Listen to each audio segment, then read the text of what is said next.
So I thought Sophia and I would talk about 2019 in review, stuff that we've tried personally on ourselves, experimenting, and what we've had success with, what hasn't worked so well, life issues that have come in the way of all of the best hopes and intentions, and then kind of what our goals are for 2020, both for ourselves and also for our clients.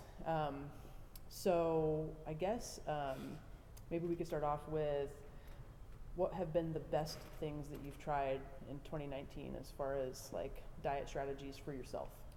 Well, as I already knew, but I have to keep reminding myself, is I hired a coach for myself, which is, it always seems like, I should know all the answers, but sometimes just managing your own macros is not always the best choice. It's like writing your own programming. It's like writing your own programming, yes. Yeah. And so I did that and had great success through just an online program that I checked out. So I was really glad I did that. I didn't probably stay on it long enough. How long did you do it? I did it for a little, I did it for 4 months, and I probably should have committed to 6 months to do it, but I saw great results in that time, but I didn't look into my life and like set aside that time. I needed to set aside 6 months, and I didn't set enough time. So for that, did you have a weight maintenance goal, put on muscle goal, weight loss goal? I really went into it, had a big competition in my team roping, and I went into it with the idea of, was finding that my super long days, I'd come here and then I was trying to rope every single day or as often as I could, and I was finding I was really lacking the energy, and just felt like I was kind of run down. I was strength training, I had Lieber was writing my strength training, and so I was just really looking for someone to help me get the calories I needed or the correct balance of calories to feel like I had more energy. It really wasn't about anything else at that point. I did end up losing weight, and that always feels great when you put the work in and that happens. Which is also kind of something you wouldn't expect if you're on trying to maintain and get more energy. Yeah. You wouldn't typically expect weight loss, so that was kind of a pleasant bonus. It was a pleasant bonus, just a change. Once you start organizing your macros, your body just physically changes. I feel like even if you don't lose weight, it feels like it physically changes. Yeah, and she upped your carbs a lot, right? Like your protein was lower, your carbs were higher. It was a battle. In fact, I got into some foods that I probably shouldn't have to try to keep my carbs that high. Kind of just goes to show you how, like, if you're really eating like whatever you want to call that, clean, paleo, like whole foods, it's hard to, unless you're doing grains, it's hard to eat high carb. Yeah, I had to add in grains 100% to do that. And that kind of set me, had done a great job staying out of some food for quite a while and kind of set me into a cycle that I think didn't really help contribute to my energy levels, to be honest with you. I know, I don't know, just because of what it does, I think, to my brain more than anything. So while you were on it with the slightly lower protein, and when we say lower protein, it's still probably way higher than most people eat, but what were your goals for that? It was like 120, right? No, she put me all the way, I asked her to put me up. I ended at 145 Okay, grams. But didn't she start you She kind of low? started me pretty low, yeah, and I think they do. You were hungry, right? I was starving. Yeah. And I was despite eating all the carbs. Yeah, all the carbs. Yeah, I was so hungry, and I spoke to her and told her that I had done macro tracking before and let her know that I wasn't intimidated. I think she was afraid to give me enough protein because I think for many people that's like the number that's the hardest to hit. And so she started me pretty low, and then when I told her, I was like, I want more. She really bumped me up to that. I find that too, like if you're used to a high protein intake, when you take somebody's protein away, makes them really hungry. Like the time that I went and did like an actual nutritional ketosis, it was like just too low protein for me because I was used to so much protein. Most people go keto and they're so satiated they don't want to look at food. I was like starving all the time, no matter what. I would eat like 3,500 calories and I still was hungry. So protein, I think, has a big factor with that satiety for people that are used to high protein intakes. Yeah, and I know I was feeling, weighing my food out, putting that protein on my plate, feeling like that's all I get. So I was struggling with that at first, and then also just immediately at the calories she put me at, I just like lost a bunch of weight. Yeah, how much weight did you lose? I ended up losing total 8 pounds, but I lost like the first 5 pounds in the first like 3 weeks. And I was after the nice thing about those online programs is you get to interact with your coach. You know, you can email and talk with them frequently. So after, you know, much back and forth, we kind of like figured it out better, you know, because I didn't want to not follow her program, knowing what I know. You know, it's like you have that little bit of knowledge, and so you kind of want to mess around it. But I wanted to be on board with what she was on board with for me. Yep. So so with a lot of back and forth, I got my protein up. I pulled my carbs back a little bit, and took those calories and put it in fat, just because when you up that protein, having a little more fat kind of gives you more room to play. Yeah. With different kinds. And just in case you guys are wondering, so we do kind of a similar thing when we do our coaching, but Sophia wanted to kind of branch out and try something else, just to gain some like educational perspective on what other people are doing other than what we're doing, which is a great idea, just to bring in, you know, the more knowledge and experience, the better. So you seem like you felt like your energy was it improved? Like, did it give you more energy, the plan she had you on, or did you just kind of lose weight and then change your macros around a little bit and feel adapted to different things? I don't think I had a ton more energy. The thing to remember about macro tracking is that at some point it's a little bit of a life sucker. Like, it takes energy to do. And so I felt like sometimes the juice wasn't worth the squeeze in the middle of that. It felt almost like it was not. I think I would have been better off to try a different approach. You know, I'm not sure what, but what that was. It was nice. I mean, the weight loss is always nice, but then you have to start thinking about your rebuild and some other pieces that come with that. So when you came off of that, I remember you saying, like, it's sort of, a lot of the times a diet has a rebound as opposed to a rebuild. And so you were on basically, like, so sometimes what happens when you get tracking your macros and you don't have a ton of time, and maybe you haven't like planned everything out meticulously, you get to a point where you're like, oh shit, you know, I need like 20 more grams of carbs, and there's this thing here, I'm going to eat this, and that's, you know, it's not the best choice, but at least it's satisfying one of your responsible requirements that day.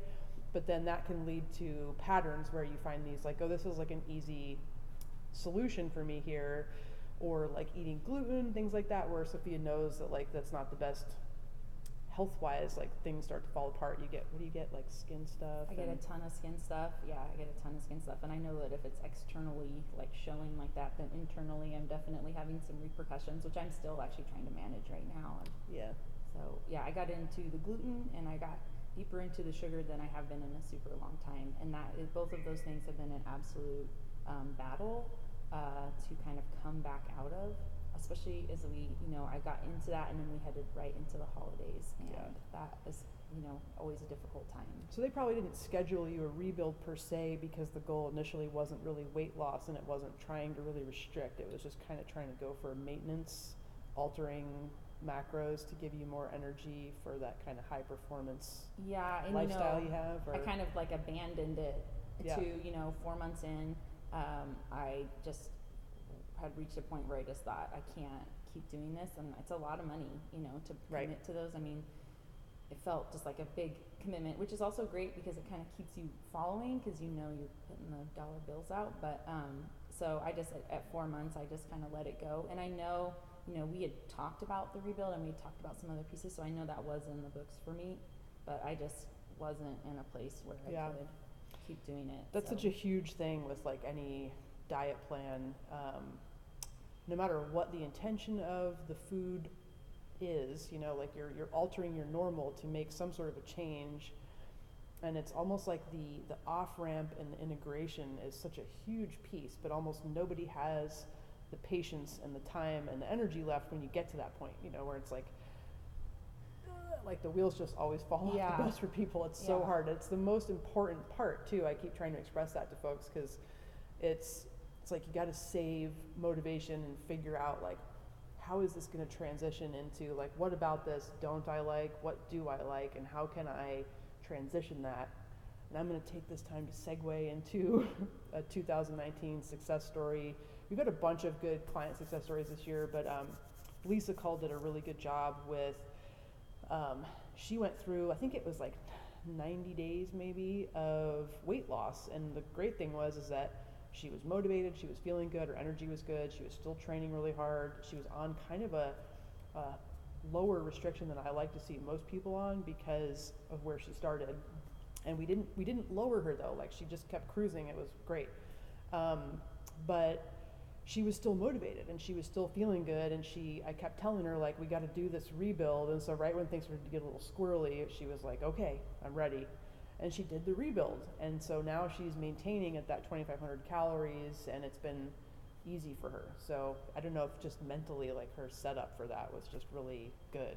Yeah, going into it. You know, she has a great girl crew around her. I have to say that there's a whole bunch of those ladies. I know they supported her. That is so helpful to have people on board with you doing that. But yeah, she killed it with that, and then went ahead and did all of her strength goals. I think she reached as well. She really, really dialed it in. It's pretty awesome to see. Really inspiring. And she's been holding, and so then she wants to do another.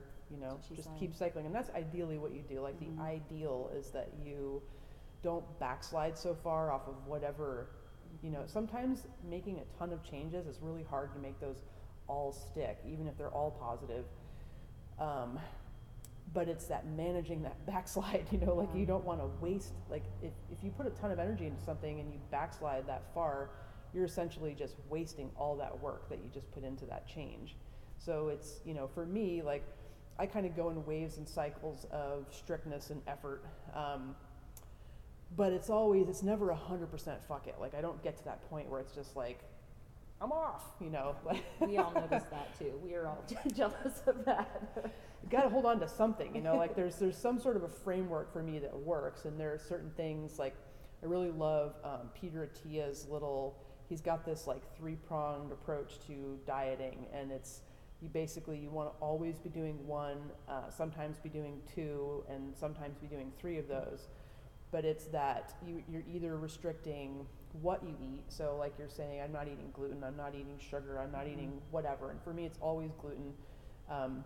And I try to stay away from grains. And almost fortunately for me, maybe, they don't really jive that well with my body. So rice right now seems to be cool. I've got some other special issues. But so that kind of automatically eliminates a bunch of high calorie, low nutrient availability foods.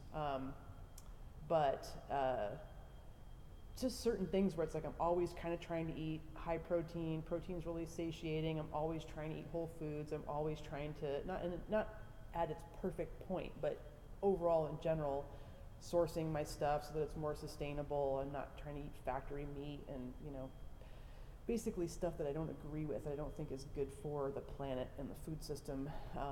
Like I don't think that like monocrop agriculture is sustainable. So by not eating a ton of grains or any grains, that takes care of most of that problem. And I try not to eat factory farm meat as much as possible. So those are like my things that like those don't really budge, whether I'm eating a little too much or sugar here and there, things like that. I have a few things that I'll slide on, but I don't let them slide too far. And then I also have, you know, the fortunate life mate here that is he's so good about that stuff. Like Grayson is just a Mr., you know, he'll have his couple things that he slides with, but overall he's extremely concerned with taking care of himself and doing the right thing. And so you have that person that's not pulling you in the bad direction, but always pulling you in the good direction. So he relies on my knowledge, but I rely on his staying the course. Yeah, it's like, no, it's good. It's great. Yeah, it's very helpful. That's a good partnership, really. Yeah, and if you don't have that partner, then it's tougher, but it's also kind of a keeping it out of the house. You know, that's another big thing of like how to maintain some semblance of what you were doing. At least it's like, because overeating is overeating. You can overeat anything, but at least if you don't have like 20 binge triggers stacked in your cabinets, you're much less likely to freak out about that. Yeah, that's such a critical piece to, I think, so for so many people, it's just finding those things that we know are our triggers that kind of send us into the deep, dark places, and not having those available is super important. Or just finding like your chocolate bliss substitute right now is really like saving my life. As I get into the evening needing my somehow like a sweet treat, it really satiates so much for me. So. Spontaneous recipe share. So I found this delicious whey protein isolate from Optimum Nutrition. I can't do the stevia thing anymore. Ever since I got pregnant, stevia just is like, horrible. So anyways, it's sweetened with sucralose, which I don't know if it's the best or not, but whatever. It's, like I said, again, some things you backslide on, some things you don't.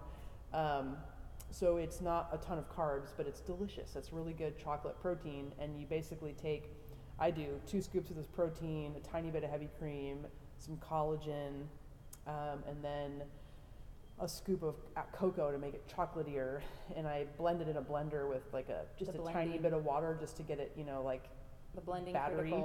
Critical to the event. Don't put too much water in it or it'll ruin the whole thing. And then you boil some water and add that to it, and it is like hot chocolate. It's amazing. Like it's just like you're drinking hot chocolate. I can't do 2 scoops because my stomach doesn't let me, but I do a scoop in the morning in my coffee and do like the blending parts, and then at night I do another scoop. Yeah. That's like my sweet treat, and it's been amazing. It hasn't like led me down any terrible roads. It's like it's full of chocolate flavor, but not full of sweet. I don't know. It's been great. I'm really grateful to have If you that. need something that feels like you're indulging, but you're not. Mm-hmm. And it's good because it's protein, because everybody probably needs more. Could use some more protein without having to eat. Just makes it feel like I don't have to be as aware, like as conscientious about it throughout the day. Like, I probably should have a little bit more. I can just feel like that's enough. So it's been really great. I'm very thankful to have that in my pregnancy finds. Yes. So what goals do you have for 2020? What's the path forward here? Well, I have a few things. Even though the diet that you gave me like changed my life forever, I've been really just reading a bunch about diet culture, and I really feel like I want to be on a mission to remind people to spread the word that Instagram is fake.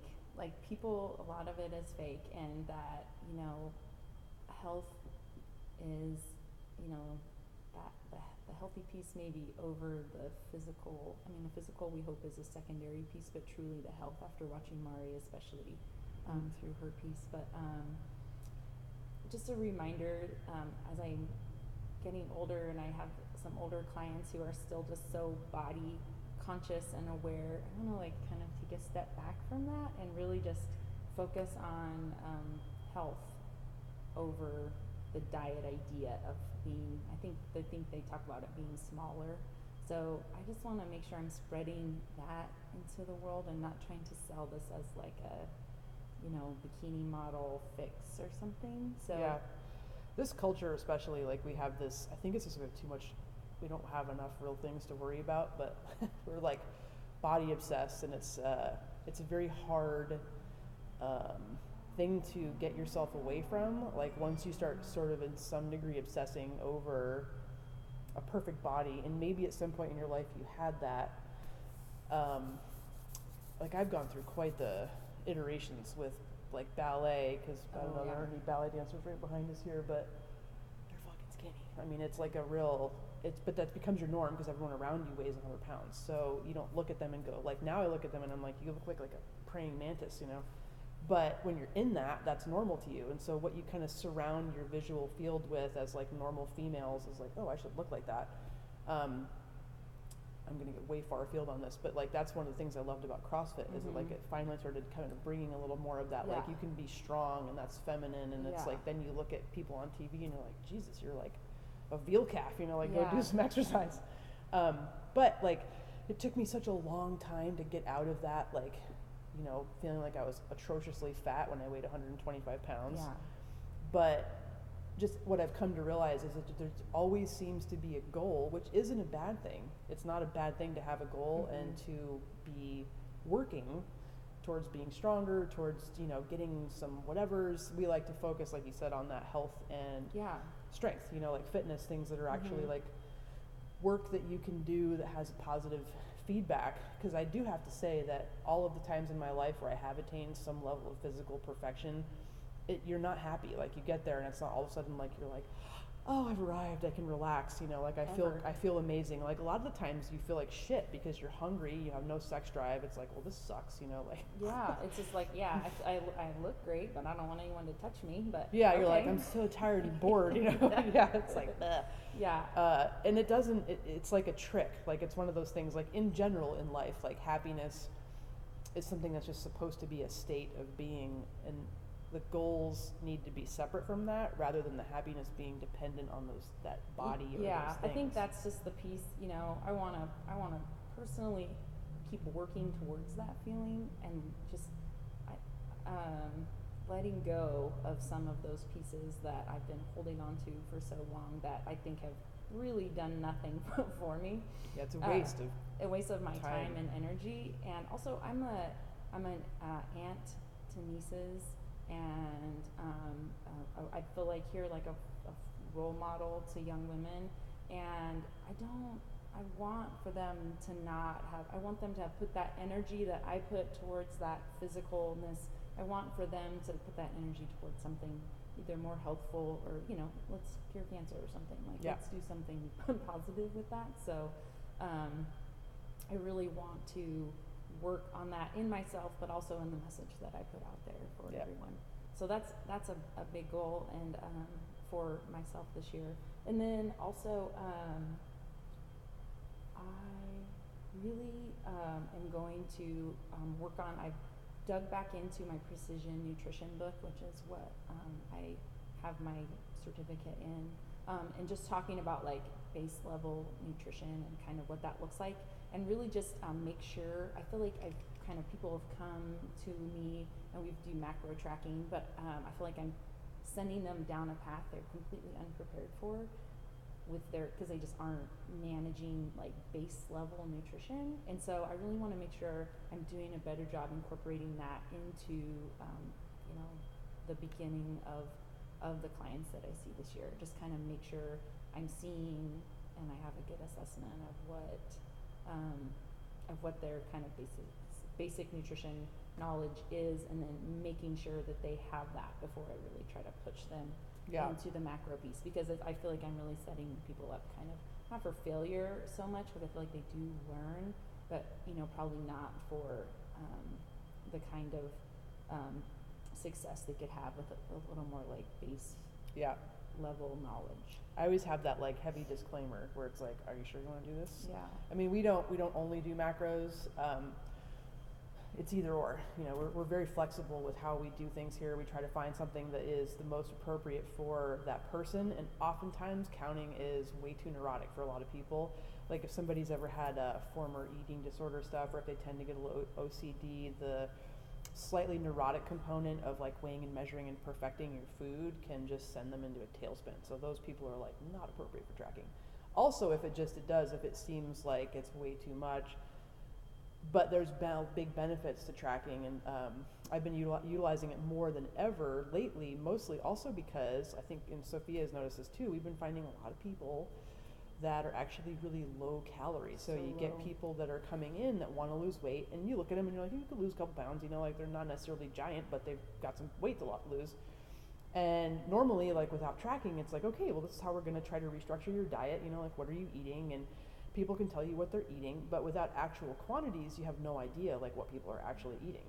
And so sometimes I've been kind of starting to get a little feeling for it now, where it's like, well, kind of like how much? And I can't tell you how. It's almost more than half, I feel like, women that are a little slightly overweight are under eaters, and it's just a completely different path to getting that person to their goals. It's actually it's a harder path, because it's really, you can't chase that goal right away. Like, you know, someone comes in and they say, I want to lose 10 pounds, and you look at what they're eating and they're scraping by trying to hit 1,000 calories, and it's like, oh, yeah, sorry. Like, I can't put you on a diet. Yeah. You know, like I can't say eat 600 calories a day. Yeah. Like I just am not that asshole. But it's tough, because it's rebuilding your metabolism is totally doable, but usually it involves tracking because it has to go very slowly. I find also it's just a little bit easier because it has that measurableness. Anyways, I don't want to get too far flung from what you were talking about, but that's one of the reasons I've been using it more, is because I keep kind of finding this scenario that like is the opposite of what you generally think of when someone comes to you for weight loss. It's like, okay, you got to eat less. Calories in, calories out. You are eating more than you are expending, but what's that expenditure look like? Like what's your body maintaining that weight on? And if it's in the dirt, like we have to rebuild that before your body's ready to diet. Yeah, and curiously enough, there is so much mental game to adding in food for many of those women who have been low calorie for a super long time, that it's a battle that is more, it's a bigger battle than you think it's going to People be. will like forget they know you when you tell them they have to eat more and they Yeah. can't lose weight until they eat more. They're Yeah. like, bye. Yeah, or yeah, Never just see you not again. yeah, and not believe you. Yeah, Yeah. it's just it's a strong head game for some of those women who come in, and men also who come in, and we realize they're under eating, and Yeah. that has to change. I know that they struggle. It's a very, very difficult game. So I hope that's not you. Yeah. I hope We're going to that's talk not- about that at our seminar on yeah, Saturday. Yeah, we are. We're going to. All right. Well, what about for you? What's 2020 looking like? Well, I mean, I'm hoping to kind of boost our clientele that we get, try to do a little more outreach with that outside of the gym. Mhm. Time-wise, it's going to be a challenge a little bit with this little lady coming Baby along making, in May. But personally, it's just to get through, you know, to keep on going. Like I've been trying really hard to maintain what I have, fitness and physical. Trying not to let this pregnancy take me quite as far away from where I did with Pearl. It's tough though, because like, you know, my body just likes to put on fat. Like it was just, I struggled with some SIBO at the beginning. I still have it. It's a big pain in the butt when you get SIBO. SIBO is a small intestinal bacterial overgrowth, often caused by slow motility, which I had a hernia repair, and like things just stopped moving for a few weeks, and so that's kind of when that took hold. But I've tried treating it, and when I treat it, I get these horrific digestive symptoms. It's almost like I'm wiping out too much gut bacteria in the process, and then I can't digest anything. So starting up with Restore/Ion Biome has been a major game changer for me and a few of my clients and coworkers. But so that seemed to completely, like, instantly make me tolerant of the things that SIBO had made me intolerant of. I stopped trying to attack it, but then I got pregnant, and all of the digestion issues came back. So I've been battling with those. So what I can eat is kind of limited to certain things. And in the beginning, it was super limited and really annoying that I'm always gaining all this weight. And I'm like, see, like I would normally be losing weight right now. My body's like, no.